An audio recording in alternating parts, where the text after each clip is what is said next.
बाकी के कॉइन्स कहाँ गए? मैंने अभी तो पॉकेट में डाले भाई। नहीं भाई, आपने चीटिंग की है।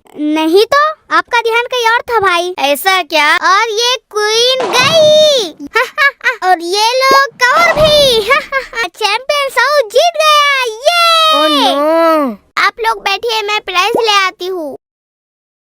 अस्सलाम वालेकुम। वालेकुम अस्सलाम। आज का गेम कौन जीता? कोई चीटिंग करे और दूसरा समझ ना पाए तो क्या वो जीत सच्ची है? जीत तभी सच होती है जब वो इज्जत और ईमानदारी से हो। हमारे प्यारे नबी हजरत मोहम्मद सल्लल्लाहु अलैहि वसल्लम ने फरमाया, जिसने धोखा दिया वो हम में से नहीं। ओह अस्तगफिरुल्लाह, मैं मेरी गलती मानता हूँ। मुझे लगा छोटी सी चालाकी चल जाएगी, पर अब समझ आ गया। तुम ये प्राइज रख लो सऊद भाई। नहीं, मैं ये प्राइज नहीं लूंगा। कल हम फिर से खेलेंगे, पर इस बार हक और ईमानदारी से जीतने के लिए। ये होती है असली जीत, जब बंदा अपनी गलती को समझे और सुधारने की नियत करे। चलिए अब नमाज का वक्त हो गया है, नमाज की तैयारी करें। जी भाई, शुक्रिया। पूरा एपिसोड देखिए किड्स मैसेज पर।